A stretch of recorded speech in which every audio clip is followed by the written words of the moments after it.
कई बार हम अपने से जो एज में बड़े होते हैं उनके दिए हुए सुझाव को नजरअंदाज कर देते हैं, लेकिन बाद में हमें अफसोस होता है कि शायद मैंने उस दिन उनकी बात मान ली होती तो आज मेरे साथ ऐसा ना हुआ होता।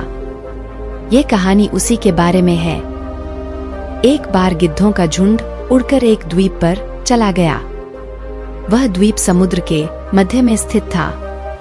वहाँ बहुत सारी मछलियाँ, मेंढक और समुद्री जीव थे, इसलिए वहाँ पर गिद्धों के लिए खाने पीने की कोई कमी नहीं थी। सबसे अच्छी बात यह थी कि वहाँ कोई जंगली जानवर जो कि गिद्ध का शिकार करे वैसा कोई जंगली जानवर नहीं था। वहाँ गिद्ध बहुत प्रसन्न थे। इतनी आरामदायक जिंदगी उन्होंने पहले कभी नहीं देखी थी। उस झुंड में ज्यादातर गिद्ध युवा थे। वे सोचने लगे कि अब वे जीवन भर इसी द्वीप पर रहेंगे।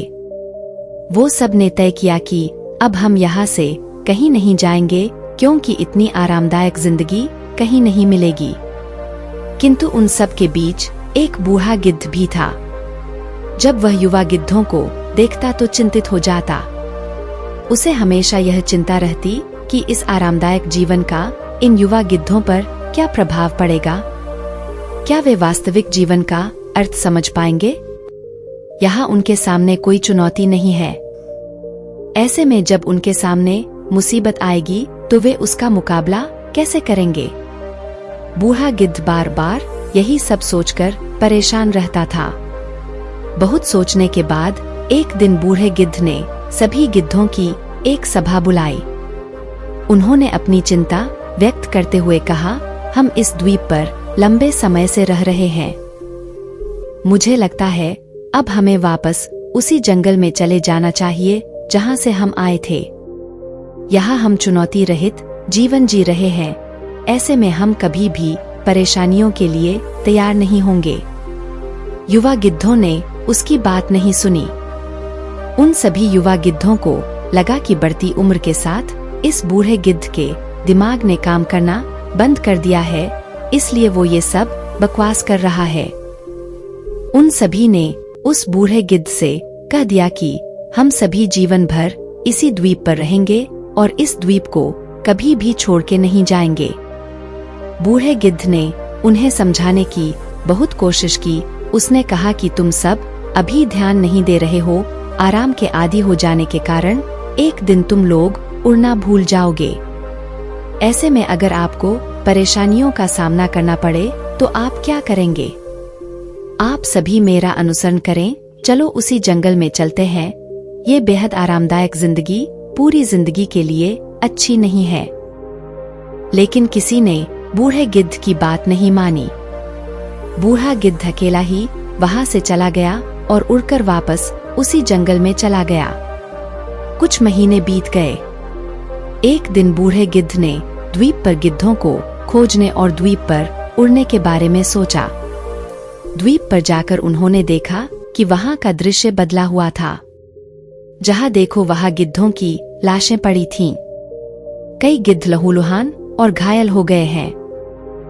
बूढ़े गिद्ध ने हैरान होकर घायल गिद्ध से पूछा, क्या हुआ? तुम्हारी यह हालत कैसे हुई?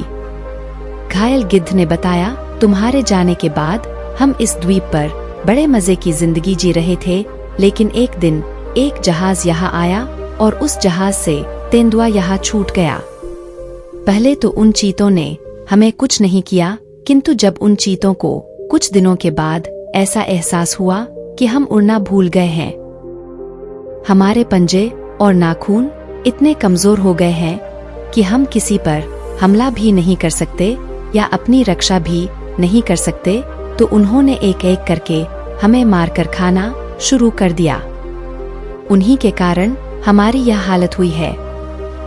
शायद आप पर विश्वास न करने का हमें यह परिणाम मिला है।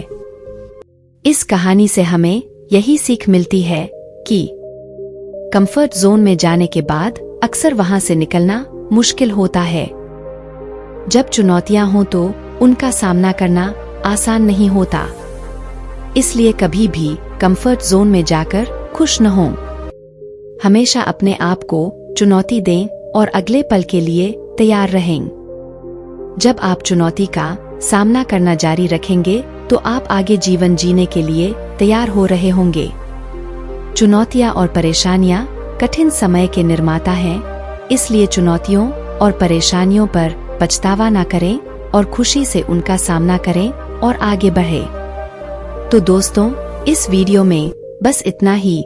मिलते हैं अगले वीडियो में, तब तक अपना ख्याल रखिएगा। नमो बुद्धाय।